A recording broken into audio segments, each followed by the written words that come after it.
Hello students, welcome to physics class. Today our topics are motional EMF, formula for this and reason by the concept of Lorentz force and energy conservation. So what is motional EMF? Motional EMF means the EMF induced due to the motion is known as motional EMF. तो उसी को हमें discuss करना है और उसी के लिए हमें फॉर्मूला डिराइव करना है।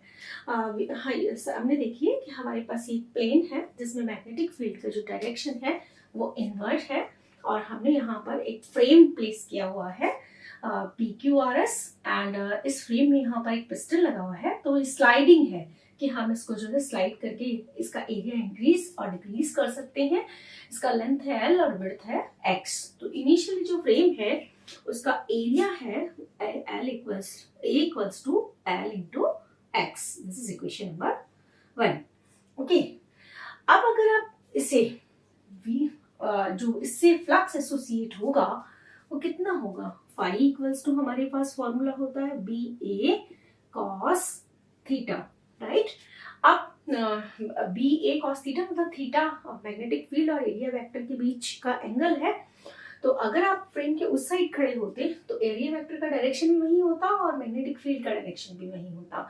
तो then you can write phi equals to BA cos 0 और you can write phi equals to BA cos 0 का वैल्यू होता है 1 और you just place here the value of A, then phi equals to L X and B or you may write B phi equals to BLX. This is equation number 2. अब आप जो है इस frame को अंदर की साइड जो है स्लाइडिंग है, मैंने ऑलरेडी बोला है, आप अंदर भी वेलोसिटी से पुश कर दीजिए। तो पुश करने पर क्या चेंज होगा, फ्लक्स चेंज होगा और फ्लक्स चेंज होगा तो क्या इंड्यूस होगा, EMF इंड्यूस होगा। Then induced EMF by Faraday's law E equals to minus d phi upon dt. We can write or not? Yes. And suppose जो डिस्प्लेसमेंट है, हमने जब V वेलोसिटी से अंदर की साइड पुश किया इस साइड इस डायरेक्शन में, तो इसका जो डिस्प्लेसमेंट होता है वो dx होता है और इसको डिस्प्लेसमेंट में उसमें टाइम कितना लगता है dt, right. And E equals to phi का वैल्यू सब्स्टिट्यूट कर दीजिए BLX upon dt, right? And what is that? Then what we can write? E equals to B और L fix है minus BL dx upon dt. And dx upon dt, small displacement in small time interval.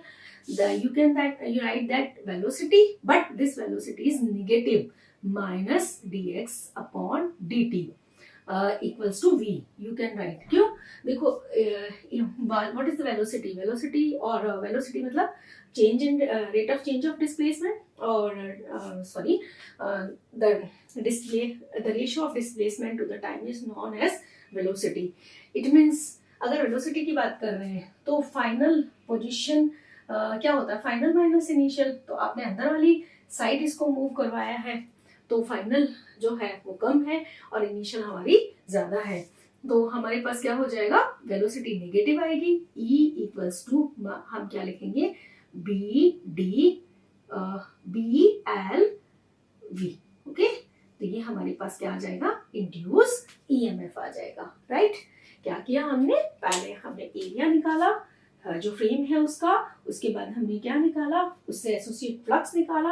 अब EMF कब induce होगा, हमें galvanometer कब deflection show करेगा, जैसे अभी वेलोसिटी से इस वाली साइड में से पुश करेंगे तो जो एरिया है वो हो जाएगा डिक्रीज, फ्लक्स हो जाएगा आपका डिक्रीज और फ्लक्स चेंज भी होगा, due to that EMF induce होगा। और इंड्यूस EMF हमने फाइंड कर लिया, वो क्या है, E equals to BLV। This is not voltage or potential, this is velocity, okay। and अगर सर्किट में रेजिस्टेंस R है तो can be write I by the Ohm's law। I equals to क्या होता है, I इक्वल्स टू होता है V upon R और V की जगह क्या रखेंगे, E upon R। Then I equals to VLB upon R, right. ये हमारी इंड्यूस्ड करंट हो जाएगी और ये इंड्यूस ईएमएफ हो जाएगा। ओके, अब जो फॉर्मूला है वो हमारे पास ये है। मैंने यहाँ पर पॉइंट नंबर 3 लिखा है, reason by concept of Lorentz force, right. अब देखिए कि अगर करंट इंड्यूस हुआ है या ईएमएफ इंड्यूस हो रहा है, ईएमएफ इंड्यूस होता है तभी करंट इंड्यूस होता है। अगर ईएमएफ इंड्यूस हो रहा है इट मींस यहाँ पर ये कंडक्टिंग रॉड है और इसमें एक पॉजिटिव टर्मिनल होना चाहिए और एक नेगेटिव टर्मिनल होना चाहिए।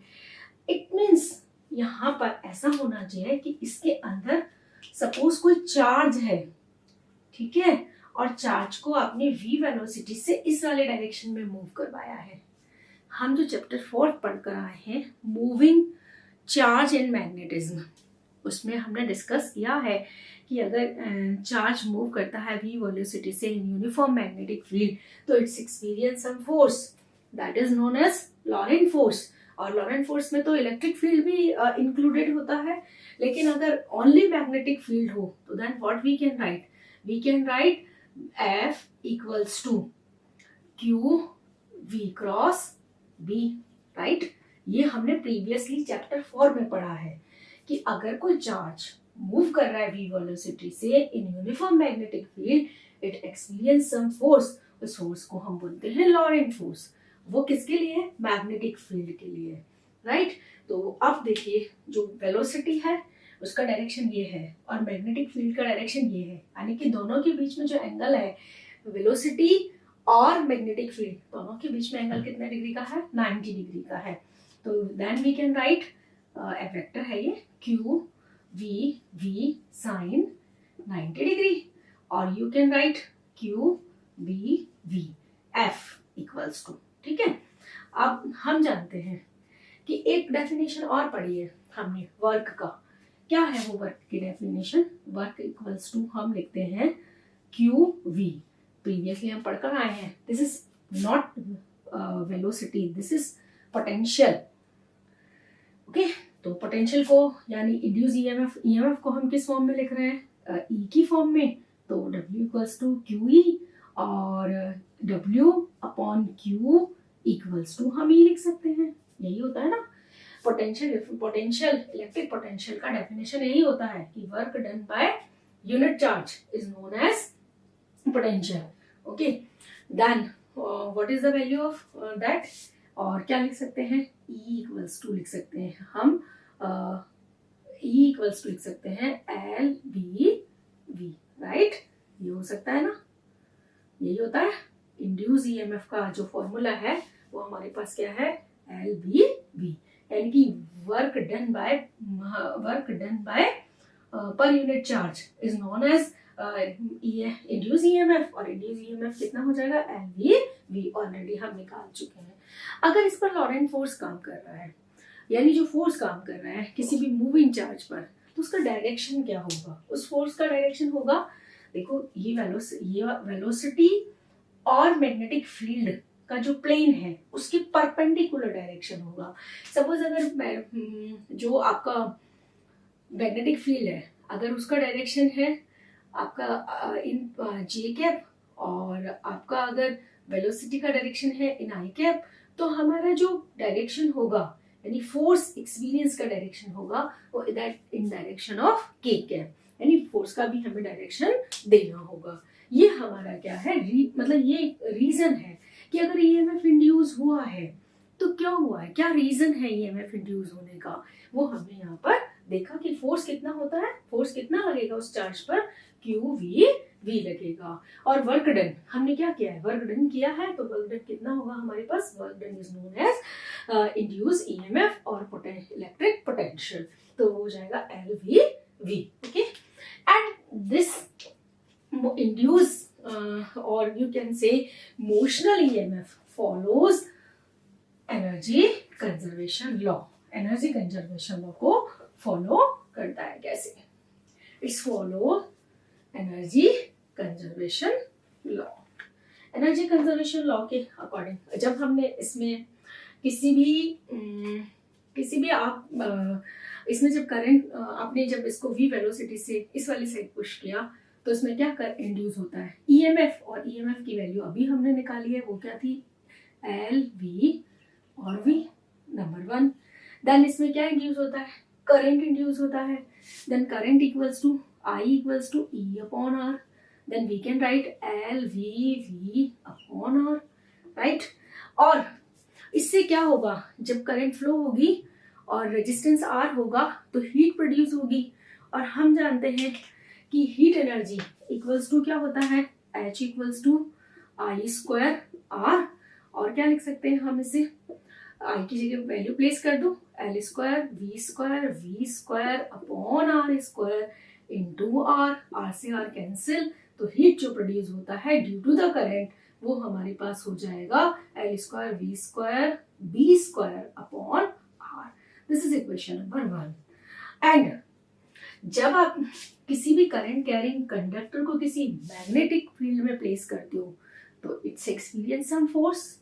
वो फोर्स क्या होता है, वो होता है F equals to I L vector cross B vector. हमने पढ़ा है ना ये ऑलरेडी पिछले चैप्टर। जब तक आपने पिछला चैप्टर नहीं पढ़ा होगा आपको ये चीजें नहीं समझ में आ सकती है, ठीक है।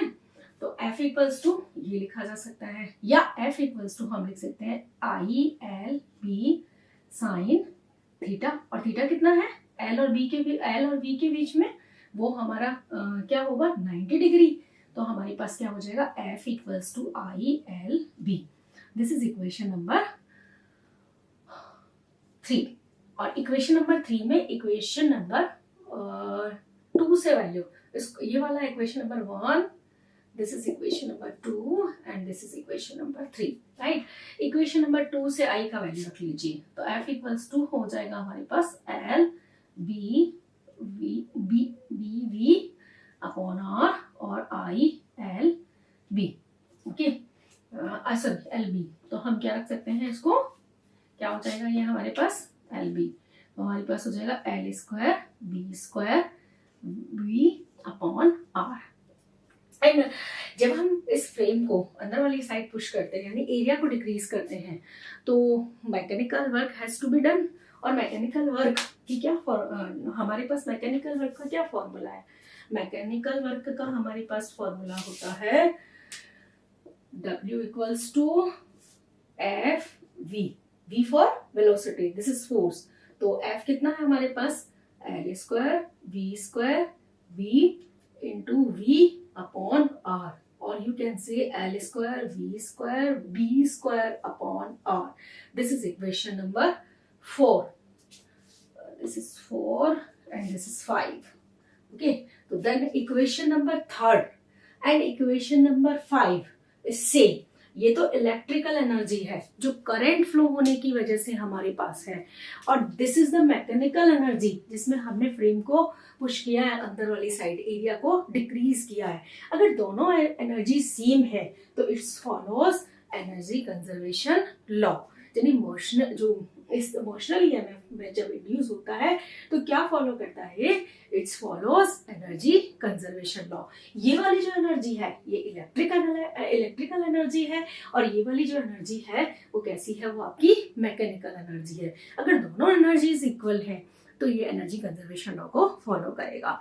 अब एक लास्ट क्वेश्चन हमारे पास है कि जब अगर ईएमएफ इंड्यूस होता है तो what is the direction of induce current.